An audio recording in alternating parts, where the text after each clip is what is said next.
وہ سلسلہ ہائی کوہ زیادہ طویل نہ تھا۔ 2-3 دن تک مسلسل سفر کرتے کرتے ہوچی ان پہاڑوں سے نکل کر کھلے میدان میں آ گیا۔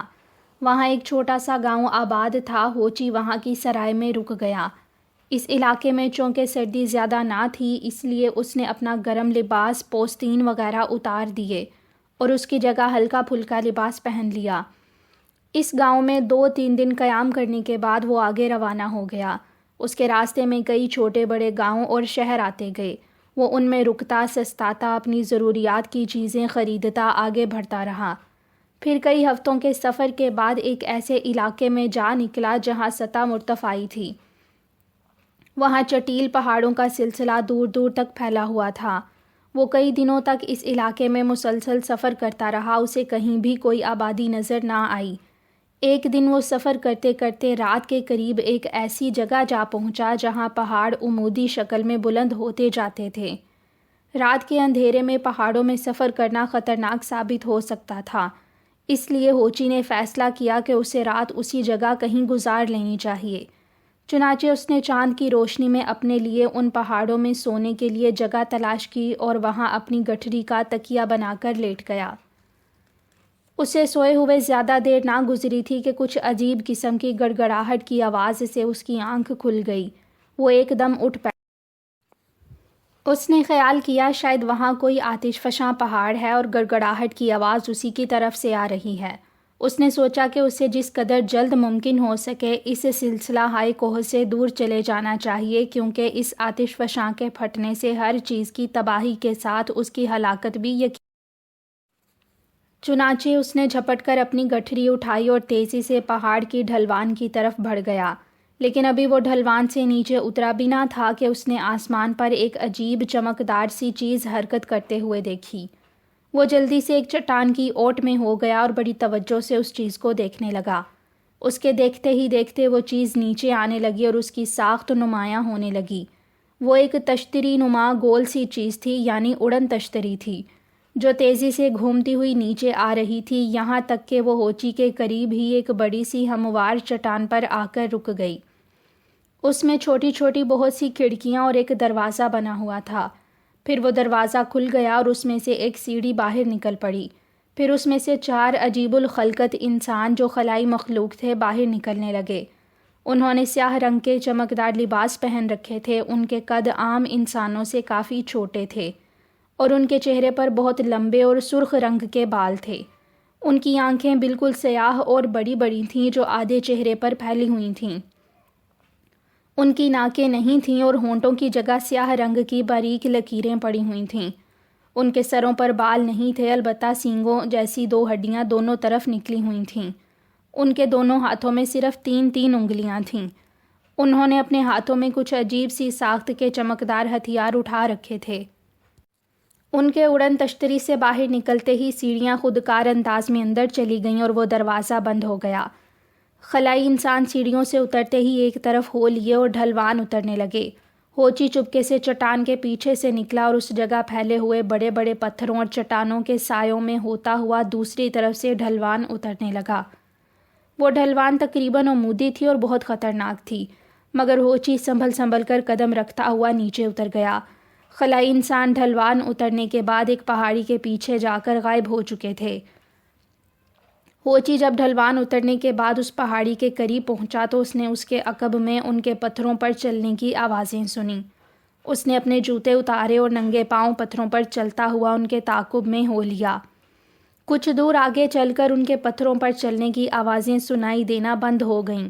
شاید وہ اب کسی ہموار زمین پر چلنے لگے تھے۔ ہوچی جب تھوڑی دور آگے چلا تو اسے 2 پہاڑوں کے درمیان ایک تنگ سی گزرگاہ بنی دکھائی دی۔ اس کے ساتھ ہی اس نے چاند کی روشنی میں ان خلائی انسانوں کو اپنے سے کچھ دور جاتے دیکھا۔ وہ ان کے پیچھے لگ گیا۔ کچھ دور آگے چل کر وہ لوگ ایک طرف مڑ گئے۔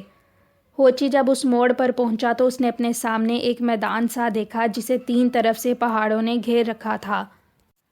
وہ چاروں خلائی انسان سامنے والے پہاڑ کی طرف جا رہے تھے۔ ہوچی پہاڑوں کے سایوں میں سرکتا آگے بڑھتا رہا۔ اس پہاڑ کے قریب پہنچ کر وہ چاروں خلائی انسان رک گئے۔ پھر ان میں سے ایک نے اپنے ہتھیار کے ساتھ اس پہاڑ پر روشنی پھینکی۔ وہ روشنی بہت تیز اور سفید تھی۔ اس روشنی میں ہوچی کو اس پہاڑ میں دھات کا بنا ہوا ایک دروازہ دکھائی دیا. پھر وہ دروازہ کھل گیا اور وہ چاروں اندر داخل ہو گئے. ان کے اندر داخل ہوتے ہی وہ دروازہ بند ہو گیا. ہوچی دروازے کے قریب پہنچ کر ایک بڑے سے پتھر کے پیچھے چھپ گیا اور ان کی واپسی کا انتظار کرنے لگا. ان لوگوں نے شاید اس پہاڑ میں اپنی کوئی تجربے گاہ بنا رکھی تھی یا اس میں کچھ چھپا رکھا تھا. کافی دیر گزر گئی. پھر رات کی تاریکی دور ہونے لگی اور اجالا پھیلنے لگا. اچانک ہوچی نے اس دروازے کے کھلنے کی آواز سنی. وہ پتھر کے پیچھے دبک گیا. دروازہ کھلتے ہی وہ چاروں خلائی انسان باہر نکل آئے اور تیزی سے واپسی کے راستے پر ان کے پیچھے دروازہ خود کارانہ طریقے سے فوراً ہی بند ہو گیا. ہوچی بدستور پتھر کے پیچھے دبکا رہا.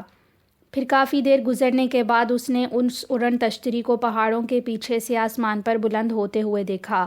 وہ اسے اس وقت تک دیکھتا رہا جب تک وہ آسمان پر کسی نقطے کی طرح نظر آتے آتے نظروں سے اوجھل نہ ہو گئی. پھر وہ پتھر کے پیچھے سے نکلا اور دھات کے بنے ہوئے اس دروازے کی طرف بڑھ گیا. اب سورج نکل آیا تھا اور خوب روشنی پھیل گئی تھی. دروازے کے قریب پہنچ کر ہوچی نے دیکھا کہ وہ دروازہ اس طرح بند تھا کہ پہاڑ میں دھنسا ہوا دکھائی دیتا تھا. اس کا کوئی قبضہ یا کنڈی نہ تھی. اس نے دونوں ہاتھوں کے زور سے دروازے کو دھکیل کر کھولنے کی کوشش کی لیکن ذرا بھی نہ ہل سکا.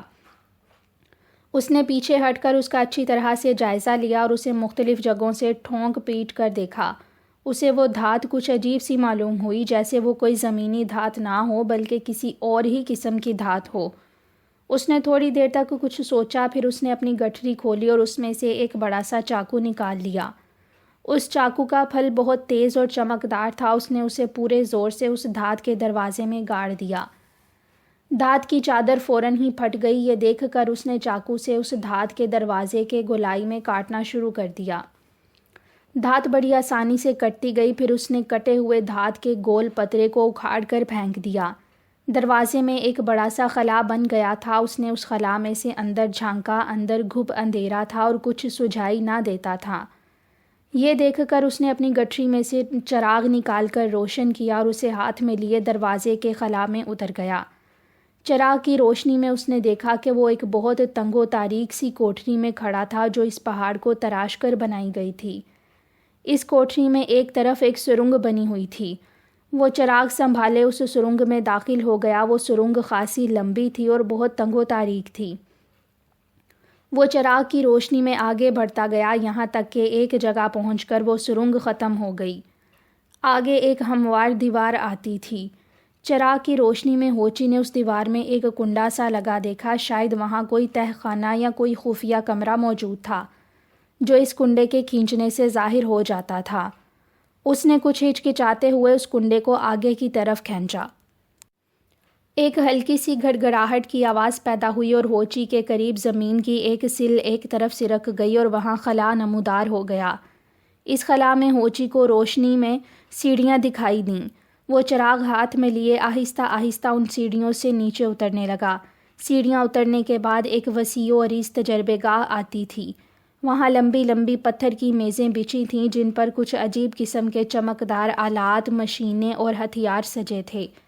چند میزوں پر طرح طرح کی بوتلیں اور ٹیوبیں رکھی تھیں جن میں رنگ برنگ کے محلول بھرے تھے. ہوچی نے سوچا کہ شاید وہ خلائی انسان اس جگہ اپنے سائنسی تجربات کرنے آتے ہیں. اس نے چراغ کی روشنی میں میزوں پر سجے آلات کو دیکھنا بھالنا شروع کر دیا. کچھ مشینوں کو اس نے چلا کر بھی دیکھا لیکن وہ انہیں سمجھ نہ سکا. پھر وہ ایک ایسی مشین کی طرف متوجہ ہو گیا جو سب سے الگ تھلگ ایک کونے میں پڑی تھی. وہ 3 ٹانگوں والی ایک عجیب توپ جیسی ساخت والی مشین تھی جس کے پیچھے ایک لیور لگا ہوا تھا. اس نے اس مشین کو تھوڑا سا آگے کرتے ہوئے اس کے لیور کو دبایا. اس کے توپ نما دہانے سے سفید رنگ کی شعاعیں نکل کر سامنے والی دیوار پر پڑیں. ایک زبردست تڑاکے کے ساتھ دیوار میں ایک مہیب گھڑا پڑ گیا. کمرے میں ملبے کا ڈھیر اور گرد و غبار کا طوفان امڑ آیا. یہ مشین تو ایک بہت ہلاکت خیز ہتھیار ہے، ہوچی نے سوچا. پھر جب گرد و غبار کا طوفان کچھ کم ہوا تو ہوچی چراغ کی روشنی میں گھوم پھر کر اس تجربہ گاہ کو دیکھنے لگا. ایک دیوار کے ساتھ چلتے چلتے ہوئے اسے ایک جگہ اس میں 2 کنڈے لگے دکھائی دیے. شاید اس دیوار میں کوئی خفیہ کمرہ ہے. یہ سوچتے ہوئے ہوچی نے ایک کنڈے کو کھینچا. اس دیوار میں ایک دروازہ سا ایک طرف سرک گیا. اندر ایک کمرہ تھا جس میں تیز روشنی ہو رہی تھی۔ ہوچی اپنا چراغ ایک میز پر رکھتے ہوئے اس کمرے میں داخل ہو گیا۔ اندر داخل ہوتے ہی اسے شدید حیرت کا سامنا کرنا پڑا۔ اس نے دیکھا کہ اس بڑے سے کمرے میں گول گول شیشے کے گلوب لگے تھے جن میں سے تیز روشنی نکل رہی تھی۔ ان کا کوئی دھواں، بو یا گرمی نہ تھی۔ وہ حیرت سے انہیں دیکھنے لگا۔ وہ خلائی انسان زمین کے انسانوں کے مقابلے میں بہت ترقی یافتہ معلوم ہوتے تھے۔ جب ہی انہوں نے عجیب حیرت ناک قسم کی چیزیں ایجاد کر رکھی تھیں۔ ان عجیب سے چراغوں کی روشنی میں اس نے دیکھا کہ اس کمرے میں بے شمار سیاہ رنگ کے بڑے بڑے صندوق قطار در قطار رکھے ہیں۔ اس کی حیرت بڑھ گئی۔ اس نے ایک صندوق کے قریب جا کر اس کی سطح پر ہاتھ پھیرا۔ وہ اسے بہت ٹھنڈی اور پتھریلی محسوس ہوئی۔ اس نے اس صندوق کا چاروں طرف سے جائزہ لیا۔ وہ عام صندوقوں کی طرح نہ تھا بلکہ اس کے اوپر کا حصہ بھاری پتھر جیسا تھا۔ وہ ڈھکن واقعی پتھر کا تھا۔ ہوچی کے زور سے دھکیلنے پر وہ صندوق کے اوپر سے پھسل کر دوسری طرف جا گرا اور ٹکڑے ٹکڑے ہو گیا۔ ہوچی نے صندوق میں جھانکا۔ دوسرے ہی لمحے وہ خوف زدہ ہو کر پیچھے ہٹ گیا۔ صندوق میں برف بھری ہوئی تھی اور اس برف میں ایک انسان کی لاش رکھی تھی جو سفید پڑی ہوئی تھی۔ ہوچی اسے افسوس بھری نظروں سے دیکھنے لگا۔ اسے ان خلائی انسانوں پر بہت غصہ آ رہا تھا جنہوں نے اپنے تجربات کے لیے اس معصوم انسان کو ہلاک کر دیا تھا۔ پھر اس نے آگے بڑھ کر دوسرے صندوق کا ڈھکن بھی سرکا دیا۔ اس میں بھی برف میں ایک انسان کی لاش رکھی تھی۔ تیسرے صندوق میں بھی اس نے یہی نظارہ دیکھا۔ اب وہ غصے سے تھر تھر کانپنے لگا۔ اس کمرے میں ایسے ہی بے شمار صندوق رکھے تھے اور ظاہر تھا کہ ان میں بھی اسی طرح انسانوں کی لاشیں رکھی تھیں۔ جانے وہ ظالم خلائی انسان اتنے بہت سے انسانوں کو کہاں سے پکڑ کر لائے تھے اور انہیں ہلاک کرنے کے بعد ان کی لاشوں پر کس قسم کے تجربات کر رہے تھے۔ یہ ظلم اور بے رحمی کی انتہا تھی۔ انہوں نے اپنے ظالمانہ تجربات کے لیے اتنے بہت سے معصوم انسانوں کو مار ڈالا تھا۔ نہ جانے ان کے یہ تجربات کب تک جاری رہنے تھے۔ ان کے یہ تجربات ظاہر تھا زمینی انسانوں کی بھلائی کے لیے ہرگز نہیں ہو سکتے تھے۔ ہوچی نے دل ہی دل میں پختہ عہد کر لیا کہ وہ ان ظالم خلائی انسانوں کو اس ظلم اور بے رحمی کا مزہ چکھا کر رہے گا۔ پھر وہ اس کمرے سے باہر نکل آیا اور دیوار میں لگے ہوئے دوسرے کنڈے کو اپنی طرف کھینچا۔ اس کے قریب کی دیوار آہستہ آہستہ دروازے کی طرح ایک طرف سرک گئی۔ وہاں بھی ایک کمرہ تھا۔ اس میں بھی بڑے بڑے گلوب روشن تھے۔ ان کی روشنی میں ہوچی نے کمرے کے ایک کونے میں ایک بوڑھے کو بیٹھے دیکھا جو دروازہ کھلتے ہی اور بھی زیادہ اپنے کونے میں سمٹ گیا تھا۔ اس کی بوڑھی آنکھیں خوف و دہشت سے پھٹ گئی تھیں اور بوڑھے اور کمزور جسم پر لرزہ طاری ہو گیا تھا۔ لیکن جب اس نے اپنے جیسے ایک انسان کو کمرے میں داخل ہوتے ہوئے دیکھا تو اس کے منہ سے مسرت و حیرت بھری گھٹی گھٹی آوازیں نکلنے لگیں۔ وہ اپنی جگہ سے اٹھنے کی کوشش کرنے لگا۔ ہوچی لپک کر اس کے پاس پہنچا اور اسے کھڑے ہونے میں مدد دی۔ تم کون ہو نوجوان لڑکے؟ بوڑھے آدمی نے اسے گھورتے ہوئے رک رک کر پوچھا۔ تم اس جگہ کیسے پہنچ گئے؟ اس جگہ تو کوئی انسان نہیں پہنچ سکتا۔ یہ میں آپ کو بعد میں بتاؤں گا، ہوچی بولا۔ آئیے پہلے ہم اس جگہ سے نکل چلیں۔ ہاں چلو، وہ بہت ظالم ہے، وہ خلائی انسان، وہ ہم دونوں کو مار ڈالیں گے، بوڑھا بولا۔ ہوچی سہارا دیتے ہوئے اس بوڑھے آدمی کو کمرے سے باہر لے آیا۔ سیڑھیوں کے پاس پہنچ کر اس نے اس کی کمزوری اور ناتوانی دیکھتے ہوئے اسے اپنے کندھوں پر اٹھا لیا اور جلتا ہوا چراغ ہاتھ میں لے کر تیزی سے سیڑھیاں اوپر چڑھ گیا۔ اس نے تیزی سے سرنگ عبور کی اور اس کے سرے پر بنی ہوئی کوٹھری میں پہنچ کر اس نے بوڑھے آدمی کو وہاں فرش پر اتار دیا اور اس سے بولا، آپ تھوڑی دیر یہاں ٹھہریے، میں ایک چیز لے کر ابھی آتا ہوں۔ یہ کہہ کر وہ چراغ سنبھالے واپس تجربے گاہ میں جا پہنچا اور ایک کونے میں رکھی وہ توپ نما 3 ٹانگوں والی مشین اپنے کندھوں پر اٹھا لی اور سیڑھیاں چڑھ کر کوٹھری میں واپس پہنچ گیا۔ وہاں پہنچ کر اس نے وہ مشین زمین پر رکھ دی اور بوڑھے آدمی کو کٹے ہوئے دھات کے دروازے سے گزار کر باہر لا کھڑا کر دیا۔ اس کے بعد اس نے وہ توپ نما مشین دروازے سے باہر نکالی اور چراغ بجھاتے ہوئے خود بھی باہر آ گیا۔ اس کی گٹھری دروازے کے قریب ہی پڑی تھی۔ اس نے چراغ اس میں ڈال دیا اور اس توپ نما مشین کو وہاں ایک بڑے سے پتھر کے پیچھے چھپا دیا۔ اس کے بعد وہ بوڑھے آدمی کے پاس گیا۔ بوڑھے آدمی کی حالت اس وقت کچھ عجیب سی ہو رہی تھی۔ وہ چاروں طرف یوں دیکھ رہا تھا گویا وہ خواب کی حالت میں ہو۔ اس کے جسم پر کپکپی سی طاری تھی اور وہ منہ ہی منہ میں کچھ بڑبڑا رہا تھا۔ آئیے بابا اب یہاں سے چلیں، ہوچی نے اس سے کہا اور اسے اپنے کندھوں پر اٹھا لیا اور بڑی تیزی سے تقریباً بھاگتے ہوئے اس میدان میں سے گزر کر پہاڑی درے میں داخل ہو گیا۔ کئی دروں میں سے گزرنے، چھوٹی بڑی پہاڑیاں چڑھنے اترنے کے بعد اس نے ایک پہاڑی نالے کے قریب پہنچ کر بوڑھے آدمی کو اپنے کندھوں سے نیچے اتار دیا۔ اس جگہ ایک ہموار چٹان کے اوپر ایک بلند پہاڑ سایہ کیے ہوئے تھا۔ ہوچی نے وہاں اچھی طرح سے جگہ صاف کر کے اس بوڑھے آدمی کو وہاں بٹھا دیا اور اس سے بولا، آپ تھوڑی دیر انتظار کیجئے، میں ابھی واپس آتا ہوں۔ یہ کہہ کر وہ تیزی سے دوڑتا ہوا واپس ہو لیا۔ اس میدان میں واپس پہنچ کر اس نے پتھر کے پیچھے سے وہ توپ نما 3 ٹانگوں والی مشین اپنے کندھے پر اٹھائی اور بوڑھے آدمی کے پاس واپس آ گیا۔ اس وقت دوپہر ہونے کو آ رہی تھی۔ اس نے اپنی گٹھری کھول کر اس میں سے جوار کی روٹی اور خشک پھل نکال کر بوڑھے آدمی کے سامنے رکھ دیے اور بولا، میرے پاس اس وقت آپ کو کھلانے کے لیے یہی چیزیں موجود ہیں۔ دراصل میں ایک مسافر ہوں اور یہی خوراک اپنے پاس رکھتا ہوں۔ پہلے پانی پلاؤ بیٹا، بوڑھے آدمی نے پہاڑی نالے کی طرف اشارہ کرتے ہوئے رک رک کر کہا۔ ہوچی نے اپنی چھاگل اٹھائی اور نالے سے ٹھنڈا اور تازہ پانی بھر لایا۔ بوڑھے آدمی نے خوب سیر ہو کر پانی پیا، پھر اللہ کا شکر ادا کرنے کے بعد ہوچی سے بولا، میں کس زبان سے تمہارا شکریہ ادا کروں بیٹا؟ تمہیں تو اللہ نے فرشتہ رحمت بنا کر میرے پاس بھیجا۔ یہ اللہ کی مہربانی ہے جو اس نے مجھے آپ کی خدمت کی توفیق دی۔ ہوچی انکساری سے بولا، ہاں اب آپ کچھ کھا لیجئے، اس کے بعد آپ مجھے اپنی کہانی سنائیے کہ آپ کیوں کر اس ظالم خلائی مخلوق کے چنگل میں پھنس گئے۔ اس بوڑھے آدمی کو جانے کب سے کچھ کھانے کو نہ ملا تھا، چنانچہ اس نے خوب سیر ہو کر جو کی روٹی اور خشک پھل کھائے، بار بار پانی پیا۔ پھر جب وہ کھانے پینے سے فارغ ہو گیا تو اس نے ہوچی کو کچھ اس طرح اپنی کہانی سنائی۔ ان چٹیل پہاڑوں کے پیچھے نہایت خوبصورت اور ہرے بھرے میدانوں کا سلسلہ دور تک پھیلتا چلا گیا ہے۔ وہاں جگہ جگہ چھوٹے چھوٹے خوبصورت دیہات آباد ہیں، پھلوں کے باغات لگے ہیں، سرسبز و شاداب کھیت لہلہاتے ہیں، ندیاں، نالے اور دریا بہتے ہیں۔ یہ گاؤں ایک دوسرے سے بہت دور اور الگ تھلگ واقع ہیں۔ انہی میں سے ایک میرا گاؤں بھی ہے۔ اس کی آبادی زیادہ نہیں ہے، اس کے کھیت بہت زرخیز اور شاداب ہیں اور باغات پھلوں سے لدے رہتے ہیں۔ اپنے اس گاؤں میں اپنے گھر میں تنہا رہا کرتا تھا۔ میری بیوی عرصہ ہوا وفات پا چکی تھی، ہماری کوئی اولاد نہیں تھی، اس لیے میں بیوی کی موت کے بعد اکیلا تھا۔ میرے چند کھیت اور تھوڑے سے مویشی تھے جن سے میری گزر بسر نہایت اچھے طریقے سے ہو رہی تھی۔ گاؤں کے سب لوگ بہت خوشحال اور فارغ البال تھے اور ہنسی خوشی زندگی بسر کر رہے تھے۔ ہمیں نہ کوئی پریشانی تھی اور نہ کوئی غم۔ ہماری زندگیاں شاید اسی طرح امن و چین سے بسر ہوتی رہتیں، لیکن ایک رات جب ہم سب اپنے گھروں میں بے فکری کی نیند سو رہے تھے تو ایک عجیب خوفناک سی گڑگڑاہٹ کی آواز نے ہمیں نیند سے بیدار کر دیا۔ ہم گھبرا کر اپنے گھروں سے باہر نکل آئے۔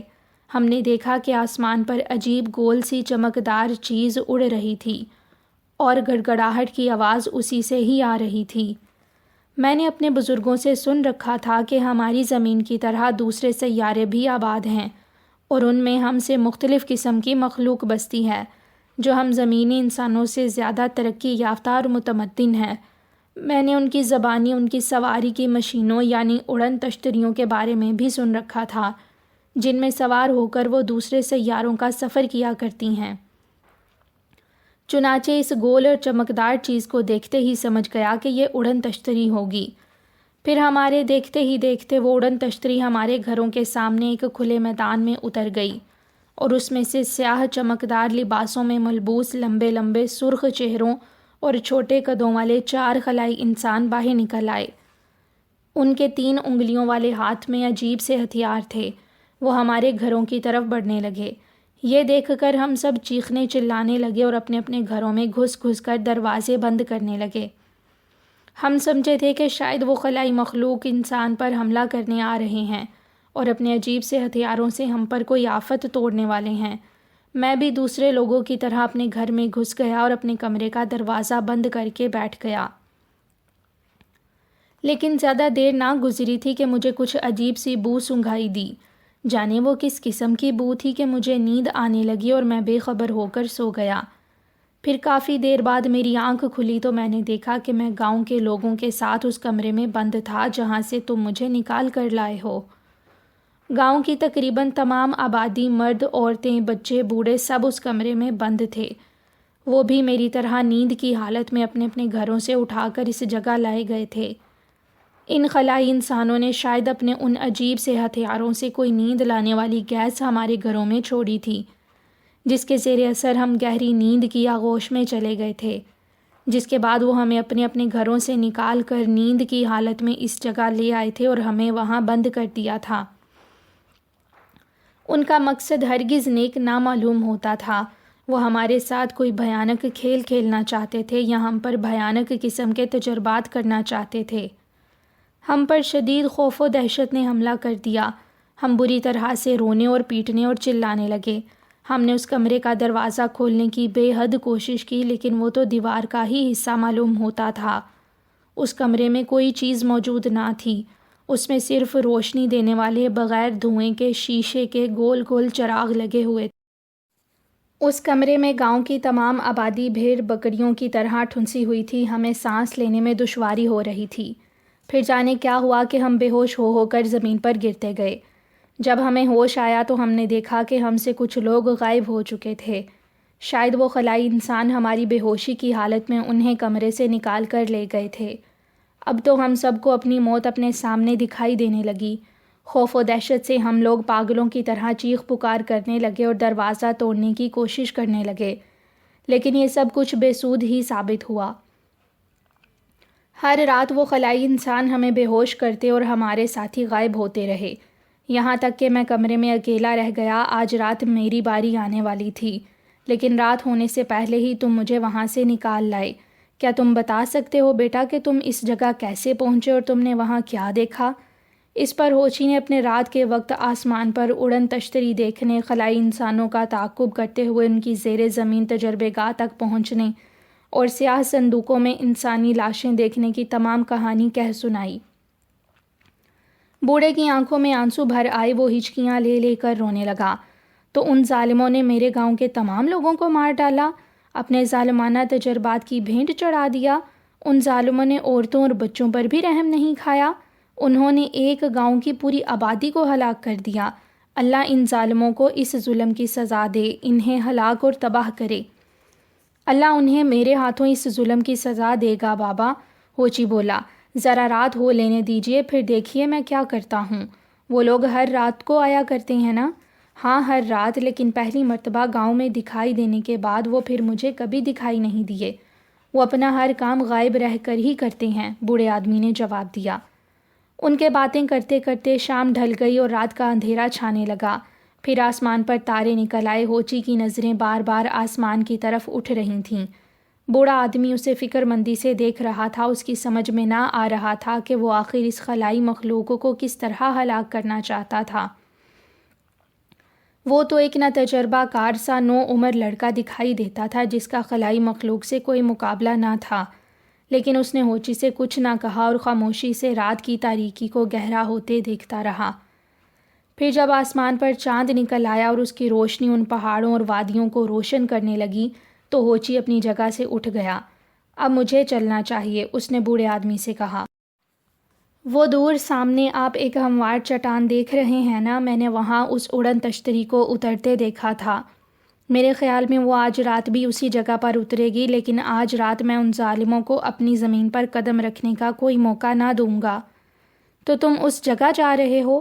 وہاں تو وہ لوگ تمہیں بخوبی دیکھ لیں گے، بوڑھا آدمی پریشان لہجے میں بولا۔ مجھے انشاءاللہ کوئی گزند نہیں پہنچے گی، البتہ وہ لوگ ضرور ہلاک ہو جائیں گے، ہوچی نے پر یقین لہجے میں کہا۔ پھر اس نے ایک طرف رکھی 3 ٹانگوں والی توپ نما مشین اپنے کندھے پر اٹھائی اور بوڑھے آدمی کو تسلیاں دیتا ہوا تیزی سے ڈھلوان اتر کر نیچے جا پہنچا۔ آگے چل کر اس نے چند عمودی چٹانیں عبور کیں اور چھوٹی بڑی پہاڑیاں چڑھتا اترتا اس جگہ پر آن پہنچا جہاں اس نے گزشتہ رات اڑن تشتری کو اترتے دیکھا تھا۔ وہاں وسیع اور اس چٹان کے ایک طرف بے شمار چھوٹی بڑی چٹانیں سر اٹھائے اس نے تھوڑی دیر ان کا جائزہ لیا، پھر اس نے اس توپ نما مشین کو ایک چٹان کے پیچھے اس طرح کھڑا کر دیا کہ اس کے دہانے کے سوا اس کا باقی حصہ چٹان کے پیچھے چھپ گیا۔ پھر وہ اس کے قریب ایک پتھر پر بیٹھ گیا اور آسمان پر نظریں دوڑانے لگا۔ رات آہستہ آہستہ گزرتی رہی، یہاں تک کہ آدھی رات کے وقت ہوچی کو آسمان پر وہی گڑگڑاہٹ کی آواز سنائی دی۔ وہ چونک کر پتھر پر سے اٹھ گیا اور چٹان کے پیچھے چھپ کر آسمان کی طرف دیکھنے لگا۔ آسمان پر ایک اڑن تشتری نمودار ہو چکی تھی اور تیزی سے گھومتی ہوئی زمین کی طرف آ رہی تھی۔ ہوچی اسے دیکھتا رہا یہاں تک کہ وہ نمایاں طور پر دکھائی دینے لگی اور اس سلسلہ ہائے کوہ کے اوپر چکر کھانے لگی۔ ہوچی ڈر رہا تھا کہ وہ اڑن تشتری کہیں اس ہموار چٹان کی بجائے کہیں اور نہ اتر جائے، لیکن ایسا نہ ہوا۔ وہ اڑن تشتری پہاڑوں کے اوپر چکر لگاتے لگاتے اس ہموار چٹان کے اوپر پہنچ کر فضا میں ٹھہر گئی، پھر تیزی سے گھومتی ہوئی نیچے آنے لگی۔ ہوچی کو اسی موقع کا انتظار تھا۔ وہ لپک کر اس توپ نما مشین کے پاس پہنچا۔ اس نے اڑن تشتری کا نشانہ لیا اور لیور دبا دیا۔ توپ نما مشین کے دہانے سے سفید رنگ کی شعاعیں نکل کر اڑن تشتری پر پڑیں۔ وہ فضا ہی میں ایک زوردار دھماکے کے ساتھ پھٹ گئی۔ اس کے جلتے ہوئے ٹکڑے پہاڑوں میں بکھر گئے۔ اس کے ساتھ ہی ان خلائی انسانوں کے بھی پرخچے اڑ گئے۔ ہوچی کچھ دیر وہاں کھڑا اڑن تشتری کی تباہی کا منظر دیکھتا رہا، پھر اس نے وہ توپ نما مشین اپنے کندھے پر اٹھائی اور بوڑھے آدمی کے پاس واپس آ گیا۔ جب وہ اس کے پاس پہنچا تو اس نے اسے چٹان کے سائے میں کھڑے پایا۔ اس نے مشین اپنے کندھے سے اتار کر ایک طرف رکھی اور اس کی طرف بڑھ گیا۔ میں نے ان لوگوں کو ہلاک کر دیا ہے، میں نے اڑن تشتری کو تباہ کر دیا ہے، اس نے مسرت سے کپکپاتی آواز میں بوڑھے آدمی کو اطلاع دی۔ بوڑھے آدمی نے اپنا کپکپاتا ہوا ہاتھ اس کے کندھے پر رکھ دیا۔ میں نے یہاں سے سب کچھ دیکھ لیا ہے بیٹا، تمہارے جانے کے بعد میں برابر اللہ سے دعا کرتا رہا کہ تم ان ظالموں کا خاتمہ کرنے میں کامیاب ہو جاؤ۔ اللہ کا لاکھ لاکھ شکر ہے تم کامیاب ہو گئے اور وہ ظالم اپنے کیفر کردار کو پہنچے۔ کاش تم جیسا بہادر لڑکا کچھ عرصہ پہلے یہاں پہنچ جاتا تو میرے گاؤں کے سب لوگ بھی میری طرح بچ جاتے۔ خیر اللہ کی یہی مرضی تھی۔ اس کی آنکھوں میں آنسو بہنے لگے۔ جو اللہ کو منظور ہوتا ہے وہی ہوا کرتا ہے بابا، ہوچی نرمی سے بولا۔ اب صبح ہوتے ہی میں آپ کو آپ کے گاؤں لے چلوں گا، پھر ہم وہاں آرام سے رہیں گے۔ بوڑھے آدمی نے چونک کر اس کی طرف دیکھا۔ تم کیا میرے ساتھ رہو گے بیٹا؟ اس نے مسرت سے کانپتی آواز میں اس سے پوچھا۔ ہاں بابا، اب میں کہیں نہیں جاؤں گا بلکہ آپ کے پاس رہ کر آپ کی خدمت کروں گا، ہوچی نے کہا۔ بوڑھا آدمی بے ساختہ اس سے بغل گیر ہو گیا۔ تم بہت اچھے ہو بیٹا، تم میرے لیے واقعی فرشتہ رحمت ثابت ہوئے ہو۔ میں سوچ رہا تھا کہ میں بوڑھا آدمی اب تمام گاؤں والوں کے مرنے کے بعد اکیلا اپنے گاؤں میں جا کر کیا کروں گا، کس طرح وہاں اکیلا رہوں گا جہاں کوئی میرا خیال رکھنے والا نہ ہوگا۔ تم نے تو مجھے نئی زندگی دے دی، اللہ تعالیٰ تمہیں اس نیکی کا عظیم اجر دے گا۔ ان کے باتیں کرتے کرتے صبح ہو گئی۔ سورج نکلتے ہی ہوچی نے بوڑھے آدمی کو اس جگہ چھوڑا اور وہ توپ نما مشین لے کر اس جگہ جا پہنچا جہاں ان خلائی انسانوں کی بھیانک زیر زمین تجربے گاہ واقع تھی۔ اس نے اس توپ نما مشین کے ذریعے اس تجربے گاہ کو تہس نہس کر دیا اور اس جگہ کے اوپر پہاڑ گرا دیا۔ اس کام سے فارغ ہونے کے بعد اس نے وہ توپ نما مشین بھی ضائع کر دی جس کا باقی رہنا اس کے خیال میں انسانیت کے لیے مہلک ثابت ہو سکتا تھا۔ اس کام سے فارغ ہو کر وہ بوڑھے آدمی کے پاس واپس آ گیا اور دونوں نے وہاں سے بوڑھے آدمی کے گاؤں کی طرف سفر شروع کر دیا۔ اس سلسلہ ہائی کوہ سے نکل کر انہیں بوڑھے آدمی کے گاؤں پہنچتے پہنچتے کئی ہفتے لگ گئے۔ جب وہاں پہنچے تو جیسا کہ انہیں توقع تھی انہوں نے گاؤں کو بالکل خالی پایا، سوائے مویشیوں اور آوارہ کتوں کے وہاں کوئی زیرو نہ دکھائی دیتا تھا۔ گاؤں کے تمام مکان بالکل خالی اور ویران پڑے تھے۔ بوڑھا آدمی انہیں دیکھتا رہا اور ان کے مکینوں کو یاد کر کر کے روتا رہا۔ پھر وہ ہوچی کے ساتھ اپنے گھر چلا آیا۔ اس کا گھر گاؤں کی عام آبادی سے الگ تھلگ ایک کھلی سی جگہ پر واقع تھا۔ اس کے قریب ہی اس کے کھیت پھیلے ہوئے تھے۔ ہوچی نے سب سے پہلے بوڑھے کے گھر کی مرمت کی، اسے ٹھیک کیا، پھر اس نے اس کے کھیتوں میں کام کرنا شروع کر دیا اور اس کے مویشیوں کی دیکھ بھال کرنے لگا۔ وہ بوڑھے آدمی کی اپنے حقیقی باپ کی طرح خدمت کرتا تھا اور اس کی ضروریات کا خیال رکھتا تھا، جس پر بوڑھا آدمی اسے ہر دم دعائیں دیتا رہتا تھا۔ ان کے گاؤں میں آ کر آباد ہونے کے کچھ عرصے بعد دور دراز کے علاقوں سے لوگ وہاں آ کر آباد ہونے لگے۔ یوں اس گاؤں کے خالی مکان پھر سے آباد ہونے لگے، اس کے گلی کوچوں میں پھر رونق پیدا ہو گئی، کھیتوں میں فصلیں لہلہانے لگیں۔ یوں وہ اجڑا ہوا گاؤں ایک بار پھر آباد اور پر رونق گاؤں بن گیا۔ پھر کچھ عرصہ گزرنے کے بعد وہ بوڑھا آدمی چند دن بیمار رہ کر انتقال کر گیا۔ اس کے انتقال کے بعد ہوچی نے اس کا مکان، کھیت اور مویشی سب فروخت کر دیے اور اپنی گٹھری کندھے پر رکھ کر ایک بار پھر سفر پر روانہ ہو گیا۔